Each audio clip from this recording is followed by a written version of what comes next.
Suspect is in a fourth car.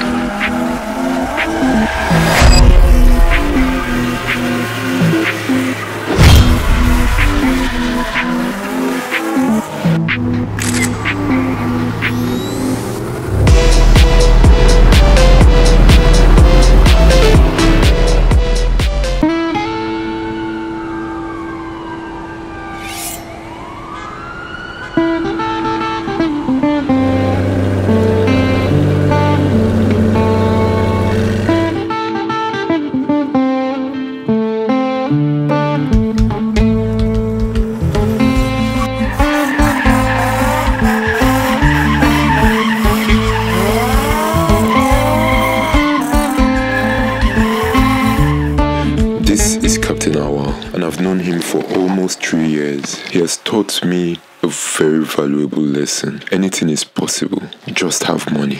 I met Captain in 2021 when I was working with another drifter, Hashim. Awal had just returned from the United States and was now a full-blown pilot. He was still contemplating being based in Nigeria or the USA to practice his craft. While deciding, he resumed drift training with his partner, J-Bash. At this point, Awal already had a BMW E30, which was his first real drift build here in Nigeria. The car also put him on the podium to win Dark Knight Motorsports Drift League in the capital city of Nigeria, Abuja. While in aviation school back in the USA, Awal continued to hone his skills and reflexes on the track. Then he built a BMW E46 and a Nissan 350Z. I can go ahead to bore you with all the details about the process, but let's skip all that and get to the good part. Awal decided to ditch the E30 platform and move to the E46 chassis, which was widely available then, and also it was the same platform he used to train back in the USA alongside his 350Z. He painted the car his then signature orange. This platform was also being used by his partner J-Bash. J-Bash built Bumblebee while Awal was away, and he was also training. I like to call her Bumblebee 2.0. She was the second iteration of Bumblebee. The first was an E30, just like Awal. In the spirit of the Transformers movie, J-Bash painted his car yellow. I witnessed these two young men climb the ladder, constantly pushing themselves to the limit. Jay and Awal were not the first to start drifting in Nigeria. Before them, we had the likes of Nagode, Sarons, Hashim. These were some of the founding fathers of the Abuja car scene. Back in the days, they met at downtown in Maitama and drove in a convoy all around the city. Awal finally made the decision to practice as a pilot here in Nigeria. The next step was to bring his babies back from the USA.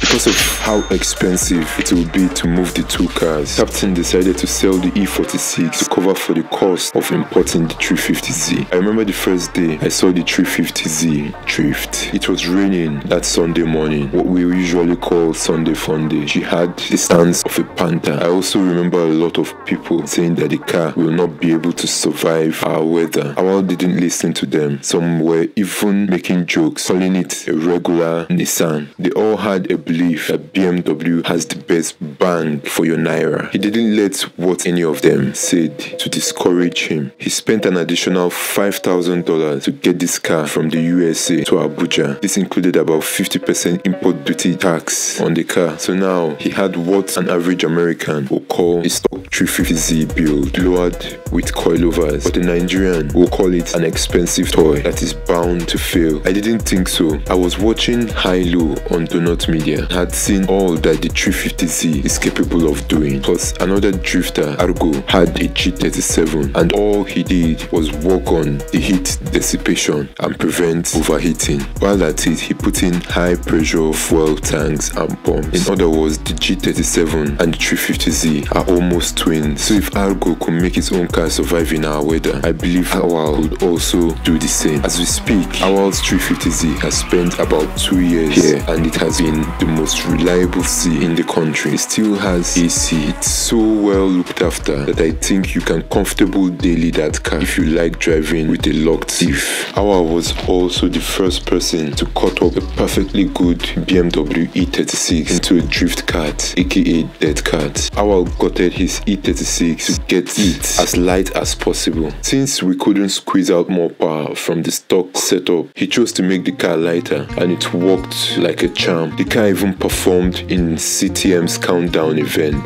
2022. After everyone saw the success of this car, they decided to start making theirs. Awal didn't like the E36 platform though. It was riddled with random electrical and engine problems, and since it was his first dead kart build, there were bound to be mistakes, so he sold it to Ghost, another drifter from Germany. Awal went ahead to cut up his E46, the one he built when he just got back. He built another dead kart from that one, and this time around, Awal nailed the recipe. The car was now a tire shredding beast and a lot more reliable. Now, in case you've not been paying attention, Awal was the first person to incorporate the full 350Z build in our drift scene. I know the likes of Dark Knight who owned a 370Z, but this car, to the best of the information I'm privileged to, wasn't a full-blooded drift car and was sort of a show car. Stingray, who was another drifter in Lagos, had a 350Z, but it had an M50 turbo and was built properly. Awal also ushered in the dawn of the dead car, which is another story for another episode. I know you're not convinced that this guy is truly the perfect car guy, so I'll just close with this. I know at least 100,000 more car guys in Nigeria with the kind of resources that Awal has, but none of them would ever spend it the way he did, by taking a risk. Awal took that risk and he has reshaped the Nigerian car scene as we know it. He went against the herd and won. Thank you guys for watching the first episode of Fender to Fender. We would be making 2 episodes just like this every month, telling the world the amazing story of all the amazing people we will be meeting on this, our journey in the motorsport industry worldwide.